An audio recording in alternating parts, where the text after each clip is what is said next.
आप सबों को मेरी ओर से जय मसीह की। यीशु मसीह के अद्भुत नाम से मैं आप सबों का स्वागत करता हूं। प्रियो, हमारा यह विश्वास का जीवन जिसे परमेश्वर ने हमें दिया है, एक अनुग्रह के साथ में हमको दिया है।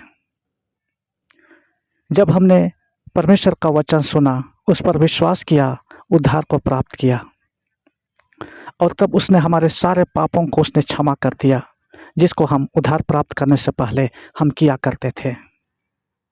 और यह उद्धार का जीवन हमारे धर्म के कामों के कारण नहीं, लेकिन यीशु मसीह पर विश्वास करने के कारण हमको मिला है। और मैं आज विशेषकर उन्हीं विश्वासियों के विषय में और उनके लिए मैं यह वचन दे रहा हूँ, जो संगति करते हैं, जिन्होंने उद्धार को प्राप्त कर किया है और गवाही की जीवन जी रहे हैं। मैं इसलिए यह वचन दे रहा हूँ कि कुछ ऐसी बातें हैं, कुछ ऐसी गलतियां हैं,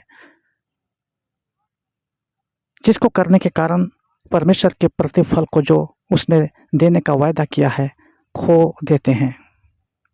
और इसलिए हम इन बातों को करने में हम लापरवाह ना करें। हालेलुया। पहली गलती यह है जिसे अक्सर विश्वासी लोग करते हैं, वह है अपने विषय में गलत अंगीकार करते हैं। वह गलत अंगीकार क्या है? यह जानते हुए भी कि उनका उद्धार हो चुका है, परमेश्वर के वचन के अनुसार उन्होंने बपतिस्मा लिया, उद्धार प्राप्त किया और परमेश्वर की कलीसिया में संगति करते हैं, वे अपने आप को अब तक पापी ही समझते हैं और वे प्रार्थना करते हैं, हे प्रभु, मैं एक पापी व्यक्ति हूँ, मैंने पाप किया, मैंने अपराध किया, अधर्म किया, प्रभु मेरे पापों को आप क्षमा करें। और उनका प्रार्थना यही होता है, उससे आगे वे कुछ नहीं करते। प्रतिदिन यही प्रार्थना करते हैं। उनका यह सोच होता है कि मनुष्य एक पापी प्राणी है, कोई भी मनुष्य परफेक्ट नहीं है, पवित्र नहीं है, वो गलती करता रहता है। लेकिन यह ऐसा करना हमारा आदि पिता आदम के स्वभाव से मेल खाती है, उससे संबंधित है। मैं मानता हूँ कोई भी व्यक्ति परफेक्ट नहीं है, कोई भी व्यक्ति धर्मी नहीं है। रोमियों के पत्र 3 अध्याय में लिखा है, क्योंकि सबने पाप किया और परमेश्वर की महिमा से रहित हैं। एक भी धर्मी नहीं है, कोई भी धर्मी नहीं है, सबके सब भटक गए, सबके सब बिगड़ गए, ऐसा लिखा है। लेकिन आगे यह भी लिखा है, परंतु उसके अनुग्रह से जो हमारे मसीह यीशु में है, सेंतमेंत धर्मी ठहराए जाते हैं। रोमियों के पत्र 3 अध्याय उसका 23 और 24 पद में हम पाते हैं इस बात को।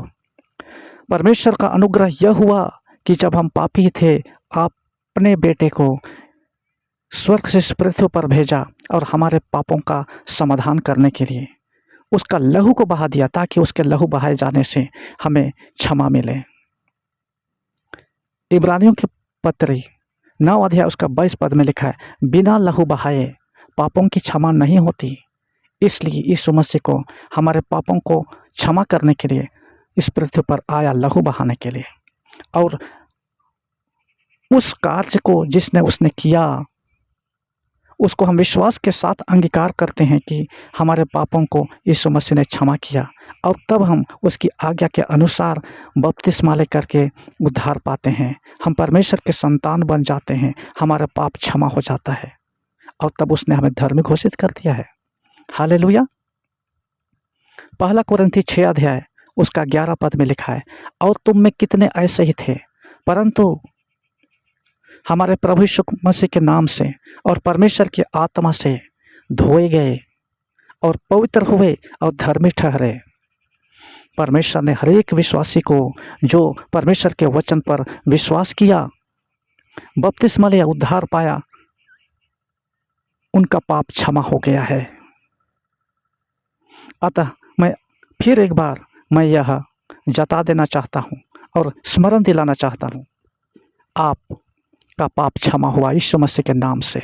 और अब आपको पापों में समय व्यतीत करने का समय नहीं है, किंतु यह बात आपको यीशु मसीह के नाम से अंगीकार करना है और प्रभु को धन्यवाद देना है कि प्रभु धन्यवाद, तूने मेरे पापों को क्षमा किया। और यही तो गवाही है, उद्धार के साथ में हमारी गवाही बनती है। पहला यूहन्ना 5 अध्याय उसका 10 पद में लिखा हुआ है, जो परमेश्वर के पुत्र पर विश्वास करता है वह अपने ही में गवाही रखता है। आपके पास गवाही है यदि आपने उद्धार प्राप्त किया है तो। प्रियो, मैं ये बता देना चाहता हूँ, जो कोई भी इस वचन को सुन रहे हैं, आपके जीवन में यदि गवाही नहीं है तो आप अभी तक परमेश्वर के उद्धार से दूर हैं। वह गवाही क्या है? जब आप परमेश्वर पर विश्वास करते हैं तो एक गवाही बनती है। आपको यह मालूम होता है कि यीशु मसीह को ग्रहण करने से पहले मैं क्या था और अब मैं क्या हूँ। जब यीशु मसीह को ग्रहण करने के बाद आप उद्धार पाते हैं, आपका जीवन नया बन जाता है। परमेश्वर की आत्मा को आप रिसीव करते हैं और यह आप जानते हैं कि पिछला जीवन आपका अंधकार का जीवन था। यही है परमेश्वर की ओर से दिया गया एक गवाही है। गवाही ही हमारे जीवन को आगे बढ़ाता है। हालेलुया। जब हम परमेश्वर पर विश्वास करते हैं, हम उसका संतान बनते हैं।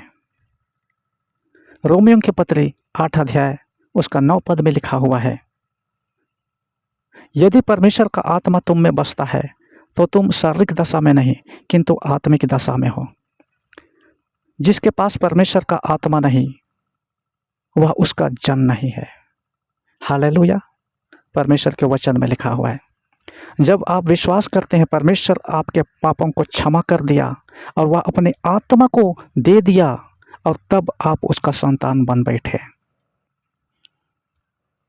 रोमी 8 का 14 पद में आगे आप पढ़ते हैं, जितने परमेश्वर के आत्मा के चलाए चलते हैं वे ही परमेश्वर के पुत्र हैं, वे ही परमेश्वर के संतान हैं। 15 में आप पढ़ते हैं, परंतु तुम्हें दासत्व की आत्मा नहीं परंतु लेपालकपन की आत्मा मिली है, जिससे हे अब्बा हे पिता कहकर पुकारते हैं। परमेश्वर की आत्मा को रिसीव करना पापों को क्षमा करने के बाद होता है। आप अपने पापों को लेकर के परमेश्वर के संतान नहीं बन सकते।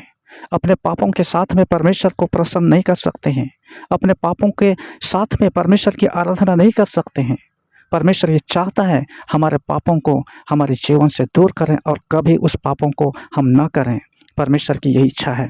किंतु कितने लोग अब तक यही प्रार्थना करते हैं और सोचते हैं कि हमसे पाप होती है, देर सवेर पाप होती है।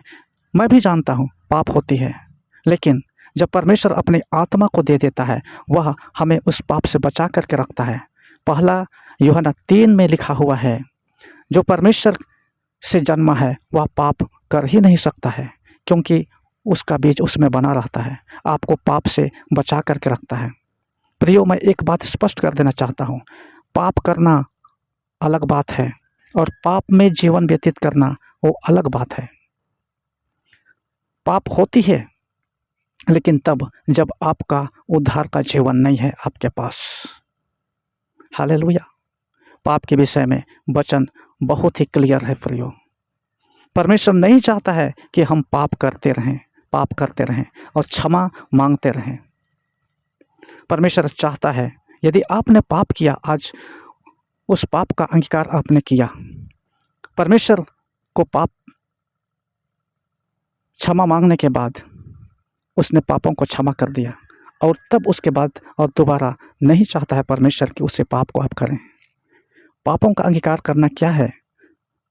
नीति वचन की पुस्तक 28 अध्याय उसका 13 पद में आप क्लियरली पढ़ सकते हैं। वहाँ लिखा है, जो अपने पापों को मान ले और छोड़ भी दे उस पर अनुग्रह की जाएगी। हम अपने पापों को अंगीकार करें और तब उसके बाद हमारा उद्देश्य होना है उस पाप को कभी नहीं करना है, परंतु सिद्धता की और पवित्रता की ओर हमको आगे बढ़ना है। हमारा परमेश्वर जिसने हमें अपना आत्मा को दिया है, उसने कहा है पवित्र बनो क्योंकि मैं पवित्र हूँ। जब हमारा पिता परमेश्वर पवित्र है तो हमें भी उसके बच्चे पवित्र होने चाहिए। हालेलुया। और इसलिए प्रियो, मैं आप सबों को यह जता देना चाहता हूँ और यह याद दिलाना चाहता हूँ कि आपका पाप क्षमा हो गए हैं, यदि आपका उद्धार हुआ है, यदि आप संगति रखते हैं परमेश्वर के साथ में, आपका अच्छा संबंध है, आपका पाप हमेशा के लिए क्षमा हो गया। शैतान यही चाहता है कि हमारे जीवन में हमेशा पाप रहे, हम अपने विषय में, अपने विश्वास के विषय में हमेशा नकारात्मक सोच रखें कि हम पापी हैं, हमारा उद्धार अब तक नहीं हुआ है, हम परमेश्वर के समान हम नहीं बन सकते हैं, मैं धर्मी नहीं हूँ। कई लोगों को कहते हुए मैंने सुना है, परमेश्वर ने हमें धर्मी घोषित किया है, जैसा अभी हमने वचन में सुना, पहला कोरिन्थी 6:11 में लिखा है, और तुम में से कितने ऐसे थे, हालेलुया। परंतु हमारे प्रभु यीशु मसीह के नाम से और परमेश्वर की आत्मा से धोए गए, पवित्र ठहरे, परमेश्वर ने हमको धर्मी घोषित कर दिया। इसके लिए हमने क्या किया? सिर्फ विश्वास किया है कि यीशु मसीह हमारे पापों के लिए मारा गया, और अपने मन से हम अंगीकार करते हैं कि वह हमारे लिए मारा गया, गाड़ा गया और तीसरे दिन जीवित उठा, तब उसके बाद परमेश्वर हमें धर्मी घोषित किया। हम परमेश्वर की ओर से ठहराए हुए और घोषित किए हुए धर्मी लोग हैं, हालेलुया। और दूसरी बड़ी गलती जिसको विश्वासी लोग करते हैं वह यह है, मैं बता देना चाहता हूँ, ये एक महत्वपूर्ण विषय है जिसको जानना बहुत ही आवश्यक है, यह कि परमेश्वर के सेवकों को महत्वहीन न समझें। बहुत सारे विश्वासी लोग परमेश्वर के सेवकों को महत्वहीन समझते हैं, सुसमाचार प्रचार करने के कार्य को वह आखिरी अंतिम काम समझते हैं, मतलब एक छोटा सा कार्य समझते हैं, लेकिन यह एक बहुत बड़ा कार्य है, क्योंकि सुसमाचार ही एक ऐसा चीज़ है जो आपके पास लाया गया। आप याद कीजिए, आप यदि विश्वासी हैं, आपने उद्धार प्राप्त किया है, तो क्या आप बिना सुनाए क्या आपने विश्वास किया? परमेश्वर के सेवकों ने ही परमेश्वर के वचन को आप तक लाया, आपने विश्वास किया और तब बपतिस्मा लिया और उद्धार पाए। परमेश्वर के सेवक इस संसार के सबसे बड़े सेवक लोग हैं, क्योंकि वह परमेश्वर के काम को करते हैं। हो सकता है ये लोग रुपये पैसे धन दौलत के मामले में आपसे कम होंगे, हो सकता है शिक्षा के मामले में भी कम होंगे, लेकिन फिर भी आपको उनका आदर करना है, उनको महत्व देना है, क्योंकि ये परमेश्वर का कार्य करते हैं। जानते हैं इस संसार में सबसे बड़ा काम क्या है, सबसे बड़ा पद क्या है? एक बार परमेश्वर के सेवक बिली ग्राहम को किसी ने पूछा कि महाशय, क्या आपको अमेरिका का राष्ट्रपति बनने का अवसर मिले तो क्या आप बन सकते हैं? जानते हैं उन्होंने क्या उत्तर दिया? उन्होंने उत्तर दिया, परमेश्वर ने मुझे इस छोटे से काम, इस छोटा सा पद को पाने के लिए मुझको नहीं चुना है, लेकिन परमेश्वर ने मुझको इसलिए चुना है कि मैं उसका सबसे बड़ा काम, सबसे बड़ा सेवक बनूं। हालेलुया। इस संसार का सबसे बड़ा काम यह है कि एक पापी मनुष्य जो परमेश्वर से भटका हुआ है, परमेश्वर से दूर है, स्वर्ग का रास्ता उसने देखा नहीं है, उसको स्वर्ग जाने के योग्य बनाना सबसे बड़ा काम यही है। परमेश्वर के सेवक लोग कौन लोग हैं? वे लोग जो अपने आप का इनकार करके प्रतिदिन परमेश्वर की सेवा करने के लिए कष्ट उठा करके वे घर से बाहर जाते हैं, सुसमाचार सुनाते हैं, आत्माओं को जीत करके लाते हैं कलीसिया में और कलीसिया खड़ा करते हैं और उसके आत्मिक जीवन के लिए जागते रहते हैं और बोझ उठाते हैं। वे परमेश्वर के सेवक लोग हैं जिनका आदर करना है। मैं उन सेवकों के लिए मैं नहीं बोल रहा हूँ जो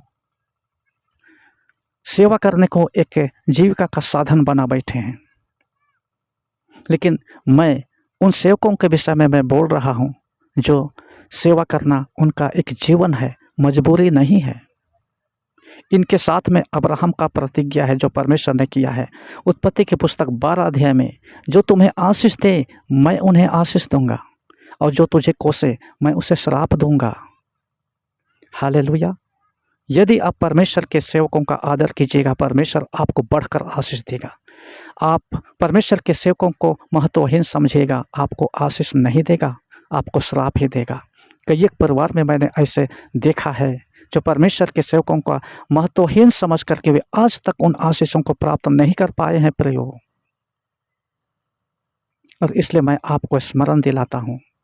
और एक महत्वपूर्ण बात मैं आप सबों के सामने मैं कहना चाहता हूँ, वह यह है कि बहुत सारे लोग अपने सेवकों के साथ में जिन्होंने उनको वचन सुनाया है, उसके साथ में वे दूरी बना करके रहते हैं और रह रहे हैं। आप अपने सेवक जिसने आपको वचन सुनाया है, प्रभु के पास लाया है, उससे दूर रह करके आप परमेश्वर के साथ में अच्छा संबंध, परमेश्वर के साथ में निकटता में नहीं रह सकते हैं, संभव नहीं है। आप समझिए, यदि आपके पास वह सेवक वचन सुनाने नहीं आता, क्या आप परमेश्वर के विषय में जानते? क्या आप परमेश्वर को ग्रहण करते? कदापि नहीं। यही बात अंत तक ऐसा ही होगा।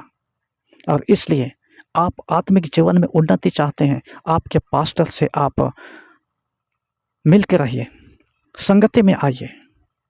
आप अकेले रह करके बिना संगति के आप सुरक्षित नहीं रह सकते हैं। एक भेड़ अपने चरवाहे और अपने झुंड से दूर रह करके सुरक्षित कभी नहीं रह सकता है। जानते हैं, आज आत्मिक जीवन में सबसे अधिक कठिनाई कौन महसूस करते हैं? वही लोग जो अपने सेवक से दूर रहते हैं, कलीसिया से दूर रहते हैं। वे लोग अपने जीवन में कठिनाइयां महसूस करते हैं। हालेलुया। और इसलिए मैं आप सबों को अंत में यह बतला देना चाहता हूं मेरे प्रियो, कि इन दो जो मिस्टेक है इसको अपने जीवन में ना करें। आपको अंगीकार करना होगा, एक गवाही का जीवन जीना होगा कि परमेश्वर ने आपको क्षमा कर दिया है, अपना बेटा बना लिया है, अपना बेटी बना लिया है और आप उसकी संतान हैं। दूसरा, आप अपने सेवक को महत्व दें। आप अपने सेवक के लिए प्रार्थना करें, अपने प्रार्थना में उठा करके रखिए, क्योंकि यदि आप अपने सेवक को महत्व देते हैं, आप परमेश्वर को महत्व देते हैं। आप अपने सेवक की कलीसिया में आते हैं, आप परमेश्वर की कलीसिया में आते हैं। कई मसीही लोग हैं जो मसीही परिवार में पैदा हुए, मसीही रीति विधि परंपरा में बड़े हुए, और वे सेवकों के साथ में उनका किसी प्रकार का कोई संबंध नहीं है। ये हो सकता है, लेकिन यदि आपने विश्वास किया, बपतिस्मा लिया, उद्धार प्राप्त किया और उद्धार का जीवन जीना चाहते हैं, आत्मा का जीवन जीना चाहते हैं, तो जिसने आपको वचन सुनाया उस सेवक के साथ में आपको मिल करके रहना बहुत ही आवश्यक है। मत्ती रचित सुसमाचार 10 अध्याय में आप पाइएगा यीशु मसीह अपने चेलों से क्या कहा। जब उसने सुसमाचार प्रचार करने के लिए अपने चेलों को भेजा, उसने कहा, जिस घर में तुम जाओ, यदि उस घर के लोग योग्य होंगे तो तुम्हारा कल्याण उन पर होगा। यदि वह घर योग्य नहीं होगा तो तुम्हारा कल्याण तुम्हारे पास वापस लौट आएगा। आपकी आशीष, आपकी उन्नति, आपका आत्मिक जीवन परमेश्वर के सेवकों के हाथ में है। इस बात को मत भूलिएगा। हालेलुया। अंत में मैं आपके लिए प्रार्थना करूंगा कि परमेश्वर के संगति में, परमेश्वर की इच्छा में आप बने रहिए। आइए हम प्रार्थना करें। जीवित अनुग्रहकारी प्रेमी परमेश्वर पिता, आपको धन्यवाद हो प्रभु जी, जो वचन तेरे लोगों ने सुना प्रभु, इस वचन के द्वारा इन्हें आशीष मिले प्रभु। पिता परमेश्वर, इनका उद्धार का जीवन परमेश्वर प्रभु प्रतिदिन नया बनते जाए प्रभु। इनकी आत्मा परमेश्वर प्रभु प्रतिदिन जागृति का कारण बने परमेश्वर प्रभु, और अपने आत्मिक जीवन में परमेश्वर प्रतिदिन हाँ प्रभु जी आशीष को प्राप्त करने सके प्रभु जी। ये प्रार्थना आपके बेटे यीशु के नाम से मांगते हैं, सुन और ग्रहण कर। आमीन। आप सबों को इस वचन को सुनने के लिए धन्यवाद। प्रभु आपको आशीष दे। जय मसीह की।